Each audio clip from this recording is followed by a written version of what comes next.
सभी को नमस्कार।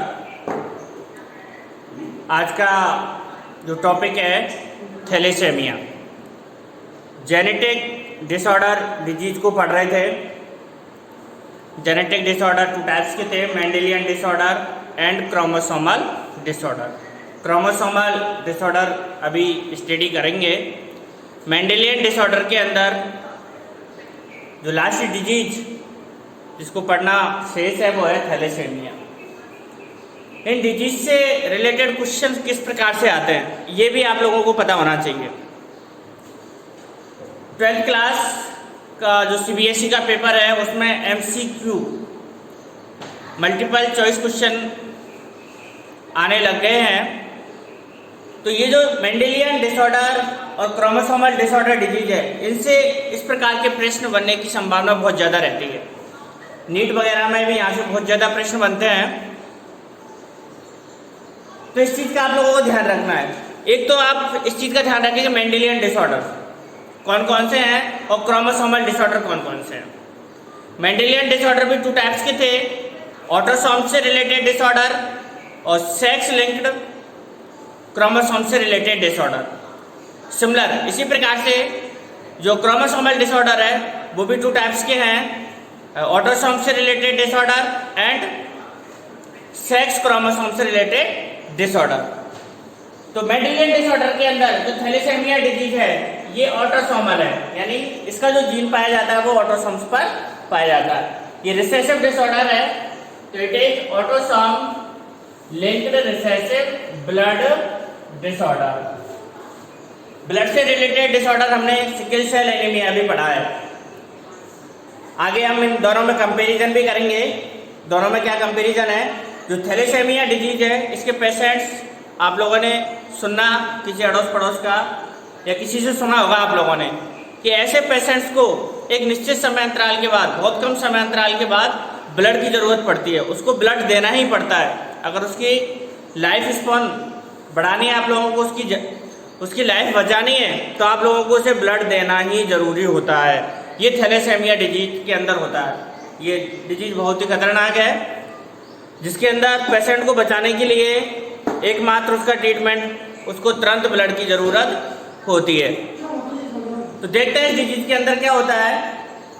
Thalassaemia autosomal linked recessive disease है एंड ये जो डिजीज है, चूंकि ये कैरेक्टर कैसा है, रिसेसिव, तो ऑफस्प्रिंग में ट्रांसफर तभी होगा जब उसके दोनों पेरेंट्स, बोथ पेरेंट्स कैसे होंगे, हेटेरोजाइगस। ये ऑटोसोम्स है, मैंने हेटेरोजाइगस कंडीशन में शो कर दिया है इनको।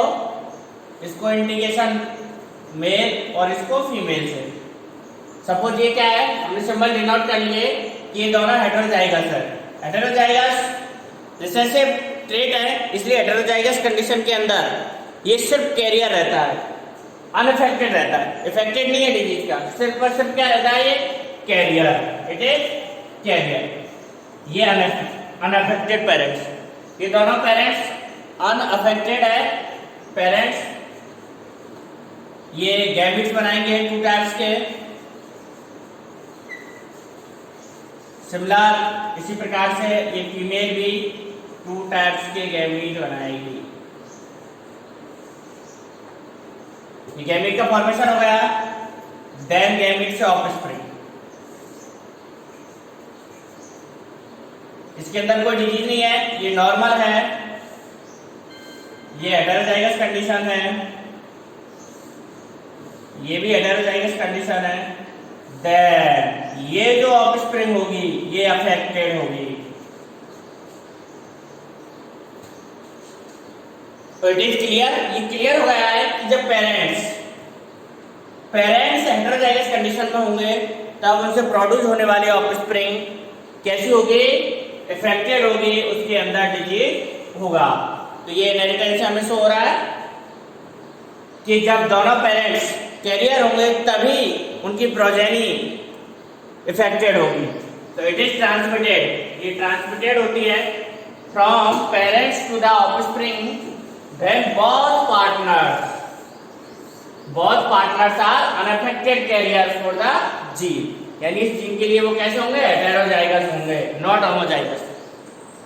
हेटेरोजाइगस होंगे तभी उनके ऑफस्प्रिंग में ये डिजीज ट्रांसफर होगी और ये हेरिटेबल होगी। The defect could be due to either mutation. इस प्रकार का डिफेक्ट किसके कारण आता है, ये तो हम पहले ही पढ़ चुके हैं, म्यूटेशन। और म्यूटेशन के कारण क्या है, डिलेशन हो जाता है जीन में, उसके कारण भी ये डिजीज हो जाती है। और ultimately reduce rate of the synthesis of one of the haemoglobin chain. ये बहुत इंपॉर्टेंट लाइन है कि जब डिजीज, इस डिजीज के अंदर जीन्स इफेक्टेड हो जाता है तो द फॉर्मेशन ऑफ ग्लोबिन यानी हीमोग्लोबिन का फॉर्मेशन रिड्यूस हो जाता है। और जब हीमोग्लोबिन का फॉर्मेशन रिड्यूस होगा तब ब्लड की कमी हो जाएगी। और ब्लड की कमी क्या कहलाती है, एनीमिया। ब्लड की कमी क्या कहलाती है, anaemia. That make up haemoglobin. यानी यूं कह सकते हैं thalassaemia related to the formation of haemoglobin. Haemoglobin के बारे में आप लोग जानते हैं कि आरबीसी के अंदर पाया जाने वाला पिगमेंट्स होता है। हीमोग्लोबिन के अंदर हीम पिगमेंट्स है और ग्लोबिन प्रोटीन है। तो हीमोग्लोबिन का जो मॉलिक्यूल्स है उसके अंदर 4 पॉलीपेप्टाइड चेन पाई जाती है। कितनी, हीमोग्लोबिन के अंदर कितनी चेन पाई जाती है, 4 पॉलीपेप्टाइड चेन पाई जाती है। और इन 4 में से 2 चेन अल्फा की होती है एंड अनदर 2 चेन किसकी होती है, बीटा की। तो ये हीमोग्लोबिन के बारे में जानकारी है। हीमोग्लोबिन के 2 पार्ट होते हैं, haem and globin. Haem pigment कहलाता है जो कि प्रोटीन का प्रोस्टेटिक ग्रुप कहलाता है, और ग्लोबिन इसकी क्या है, प्रोटीन। और हीमोग्लोबिन का जो निर्माण होता है वो 4 पॉलीपेप्टाइड चेन से होता है, जिसके अंदर 2 अल्फा की चेन होती है एंड देन 2 बीटा की चेन होती है। तो ये इस डिजीज के अंदर जब इसका जीन इफेक्टेड हो जाता है तब ग्लोबिन यानी हीमोग्लोबिन का फॉर्मेशन नहीं होता है, ग्लोबिन फॉर्मेशन रिड्यूस हो जाता है, ग्लोबिन के फॉर्मेशन की कमी हो जाती है। और इसकी कमी के कारण इन पॉलीपेप्टाइड चेन का फॉर्मेशन नहीं होता है। और जब इन पॉलीपेप्टाइड चेन का फॉर्मेशन नहीं होगा तो हीमोग्लोबिन की कमी आ जाएगी। और हीमोग्लोबिन की कमी आने के कारण ही पेशेंट को तुरंत ब्लड चढ़ाने की आवश्यकता होती है। तो द फॉर्मेशन, इस डिफेक्ट के कारण जो abnormal haemoglobin resulting into anaemia, यानी हीमोग्लोबिन का फॉर्मेशन ही कैसा हो जाएगा, रिड्यूस हो जाएगा। और रिड्यूस होने के कारण जो पेशेंट है उसमें ब्लड की कमी हो जाएगी। जो डिफेक्ट जीन है 4 पॉलीपेप्टाइड चेन है, 2 अल्फा की और 2 बीटा की। 2 बीटा की अल्फा को कंट्रोल करने वाले 2 जीन होते हैं, H haemoglobin alpha 1 and haemoglobin alpha 2। HB means haemoglobin, A for alpha. यानी हीमोग्लोबिन की जो अल्फा चेन है उसको कंट्रोल करने वाले जीन कौन से रहते हैं, हीमोग्लोबिन अल्फा 1 और हीमोग्लोबिन अल्फा 2, यानी 2 जीन है। इसी प्रकार से बीटा चेन के लिए हीमोग्लोबिन एक जीन रेस्पॉन्सिबल है, हीमोग्लोबिन बीटा। जो थैलेसेमिया होता है वो इसी बेस पर 2 टाइप्स का होता है कि इफेक्टेड जो जीन है वो अल्फा चेन का है या बीटा चेन का। जो डिफेक्ट या इफेक्टेड जो जीन है वो अल्फा चेन का है या बीटा चेन का। इस बेस पर थैलेसेमिया 2 टाइप्स का होता है। तो नेक्स्ट हम इसी को डिस्कशन करें कि thalassaemia are 2 types, alpha thalassaemia and beta thalassaemia. Thalassaemia affected chain के बेस पर 2 टाइप्स का हो गया, alpha thalassaemia and beta thalassaemia. तो यूं कह सकते हैं हम थैलेसेमिया आर 2 टाइप्स। यानी जब इफेक्टेड जीन अल्फा चेन के होंगे तो वो अल्फा थैलेसेमिया कहलाएगा, और अगर इफेक्टेड जीन बीटा चेन पर होंगे तो वो बीटा थैलेसेमिया कहलाएगा। अल्फा थैलेसीमिया को कंट्रोल करने वाले जो जीन्स है वो 2 है, 2 जीन्स इसको कंट्रोल करते हैं। और ये जीन चूंकि ये क्या कौन सा ट्रेट है, ऑटोसोमल ट्रेट है, तो इस प्रकार का जो जीन्स है वो 16 नंबर के क्रोमोसोम्स पर पाया जाता है। बहुत इंपॉर्टेंट पॉइंट्स है कि अल्फा थैलेसीमिया का इफेक्टेड जीन कौन से नंबर के क्रोमोसोम्स पर पाया जाता है, 16 नंबर के क्रोमोसोम्स पर पाया जाता है। और इन जीन के इफेक्टेड होने से production of alpha global chain is affected. जब ये जीन अफेक्ट हो जाता है तो अल्फा चेन का जो ग्लोबिन की अल्फा चेन है, ग्लोबिन की उसका प्रोडक्शन कम हो जाता है, वो इफेक्टेड हो जाती है। देन बीटा थैलेसीमिया के अंदर इसको कंट्रोल करने वाले जीन ओनली कितने हैं, 1 जीन, ओनली सिंगल जीन। इसकी फुल फॉर्म समझ गए होंगे आप। Hb किसको डिनोट कर रहा है, हीमोग्लोबिन को। Hb denote haemoglobin, haemoglobin. And एक बी किसको डिनोट कर रहा है, बीटा को। सिमिलर यहाँ पर Hb हीमोग्लोबिन हो गया और A फॉर अल्फा, ये अल्फा फर्स्ट और अल्फा सेकंड। दोनों के अंदर डिफरेंशिएशन भी आ सकता है, alpha thalassaemia and beta thalassaemia. तो ये आप लोगों को अच्छे से याद रखना है। अल्फा थैलेसीमिया को कंट्रोल करने वाले जीन कितने होता है, 2। बीटा थैलेसीमिया को कंट्रोल करने वाले जीन कितना होता है, 1 जीन होता है, जो कि 11 नंबर के क्रोमोसोम्स पर लोकेटेड रहते हैं। जबकि अल्फा थैलेसीमिया के जो जीन्स है वो 16 नंबर के क्रोमोसोम्स पर लोकेटेड रहते हैं। बीटा थैलेसीमिया के अंदर production of beta globin chain affected हो जाती है इसके अंदर। अल्फा थैलेसीमिया के अंदर सिंपल सी बात है, अल्फा ग्लोबिन चेन का फॉर्मेशन नहीं होगा, और बीटा थैलेसीमिया के अंदर बीटा ग्लोबिन चेन का फॉर्मेशन नहीं होगा। इफेक्टेड कोई सी भी चेन हो, चाहे अल्फा चेन हो या बीटा चेन हो, इफेक्टेड होने पर कंप्लीटली हीमोग्लोबिन का फॉर्मेशन नहीं होता है। और जब बॉडी के अंदर हीमोग्लोबिन का फॉर्मेशन नहीं होता है तो अल्टीमेटली ब्लड की कमी हो जाती है, जो कि डेंजरस कंडीशन होती है। और इस कंडीशन से छुटकारा पाने के लिए हमें ऐसे पेशेंट को फिर तुरंत ब्लड चढ़ाने की ज़रूरत होती है। तो ये थैलेसीमिया के बारे में था। एक बार अगेन मैं रिपीट कर देता हूँ। थैलेसीमिया ऑटोसोमल क्रोमोसोम्स का रिसेसिव ट्रेट है। थैलेसीमिया के अंदर पेशेंट तभी यानी प्रोजेनी तभी थैलेसीमिया से इफेक्टेड होगी जब उसके दोनों पेरेंट्स कैरियर होंगे। It is must. Next point क्या था कि इस डिजीज के अंदर जो अल्फा चेन है, alpha chain and beta chain दोनों इफेक्टेड हो जाती है, जो कि हीमोग्लोबिन के फॉर्मेशन के लिए रेस्पॉन्सिबल है। इसलिए इनके इफेक्टेड होने के कारण हीमोग्लोबिन का प्रोडक्शन कम हो जाता है। और ग्लोबिन चेन के इफेक्टेड होने के बेस पर थैलेसीमिया 2 टाइप्स का है, alpha thalassaemia and beta thalassaemia. तो दोनों का कंपैरिजन अभी हमने पढ़ा है। अब जो सबसे इंपॉर्टेंट बात मैं आप लोगों को बताने जा रहा हूँ, एक वर्ड आया क्वांटिटेटिव एंड क्वालिटेटिव। दोनों में समझते हैं क्या डिफरेंस है। वर्ड बोर्ड पे मैंने लिख दी है, क्वांटिटेटिव एंड क्वालिटेटिव।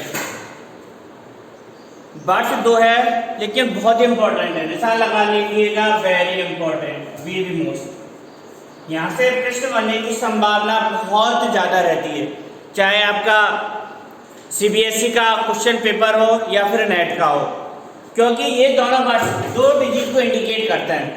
आप क्वांटिटेटिव या जो कहे कि थैलेसीमिया एक क्वांटिटेटिव डिजीज है, thalassaemia is a quantitative disease and sickle cell anaemia is qualitative disease. दोनों में अंतर क्या है?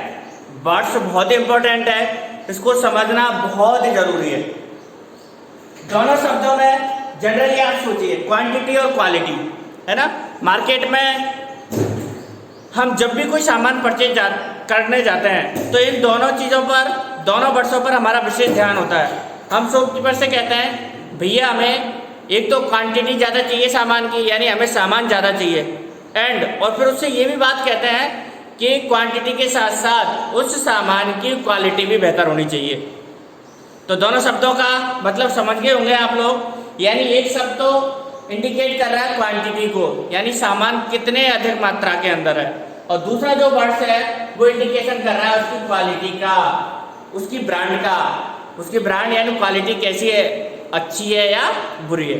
तो देखिएगा दोनों डिजीजों का इससे क्या कनेक्शन है। थैलेसेमिया के अंदर मैंने आप लोगों को बताया था कि जब इसकी जो पेप्टाइड चेन है अल्फा और बीटा अफेक्टेड हो जाती है तो उसका ग्लोबिन का फॉर्मेशन कम हो जाता है। इसका मतलब यूं कहें कि हीमोग्लोबिन का प्रोडक्शन क्या हो जाता है, कम हो जाता है इन थैलेसीमिया, और हीमोग्लोबिन का प्रोडक्शन कम होने के कारण एनीमिया हो जाता है, और तभी पेशेंट को ब्लड चढ़ाने की आवश्यकता होती है। बात समझ में आ गई? सीधी सी सिंपल बात है। थैलेसीमिया डिजीज के अंदर ग्लोबन चेन अफेक्टेड होती है, और ग्लोबन चेन के अफेक्टेड होने के कारण हीमोग्लोबिन का प्रोडक्शन कम हो जाता है। यानी यूं कहे कि जब इसकी चेन, माना कि इसकी चेन में एक रेशो ले लेते हैं, इसकी पॉलीपेप्टाइड चेन में 140 नॉर्मल जो चेन है उसमें 140 अमीनो एसिड्स बन रहा है, और जब ये अफेक्टेड हो जाएगी तो इसका फॉर्मेशन हो रहा है ओनली 70 अमीनो एसिड्स का। यानी ये जो हीमोग्लोबिन चेन है उसके अंदर माना कि कितना है, 150 अमीनो एसिड्स है, और जब ये अफेक्टेड हो जाता है थैलेसीमिया से तब इसके अंदर कितने अमीनो एसिड्स बनेंगे, 70। तो मात्रा कम हो गई ना, तो इसलिए थैलेसीमिया को क्वांटिटेटिव डिजीज कहा जाता है। बात समझ में आ गई होगी उम्मीद करता हूँ। थैलेसीमिया को क्वांटिटेटिव क्यों कहा जाता है, क्योंकि इसके अंदर प्रोडक्शन होने वाली जो क्वांटिटी है उसकी वैल्यू कम हो जाती है, उसकी मात्रा कम हो जाती है, इसलिए thalassaemia is a quantitative disease. अब बात करते हैं सिकल सेल एनीमिया की। दूसरा वर्ड है क्वालिटेटिव। ये क्या होता है? सिकल सेल एनीमिया डिजीज को हमने पढ़ चुके हैं पहले, मेरे पिछले वीडियो में जाकर के आप देख सकते हैं। इसके अंदर क्या होता है, जो हीमोग्लोबिन की पॉलीपेप्टाइड चेन है उसकी 6th पोजीशन पर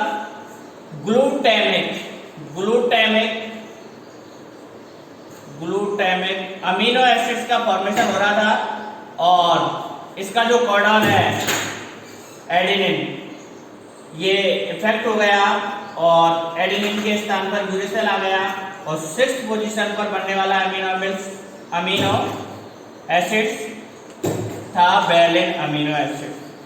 तो क्या हुआ इससे, यानी इसके अंदर सपोज पहले 150 अमीनो एसिड्स थे, तो बनने वाली जो प्रभावित इफेक्टिव चेन है उसके अंदर भी 150 अमीनो एसिड्स है। ये डेटा है, मैं सपोज कल्पना कर रहा हूँ, ये याद रखने वाली बात नहीं है, कहीं इसको भी रटने लग जाओ।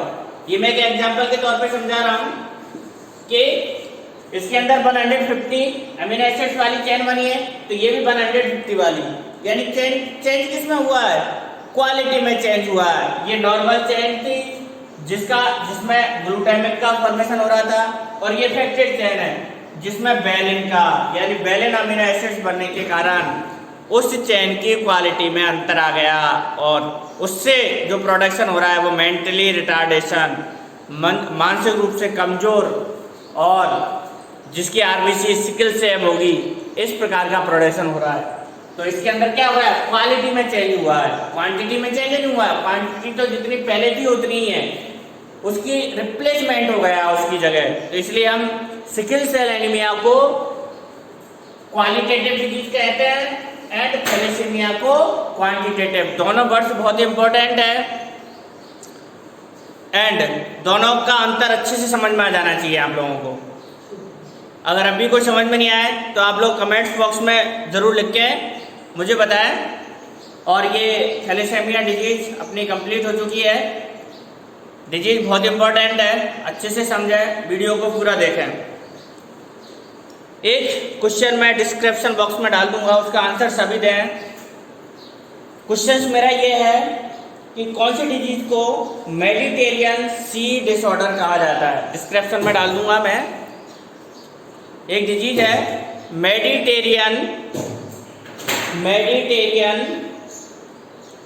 मेडिटेरियन सी डिसऑर्डर। ये कौन सी डिजीज है, किससे रिलेटेड है? डिस्क्रिप्शन में क्वेश्चन डाल दूंगा, सभी को आंसर देना है।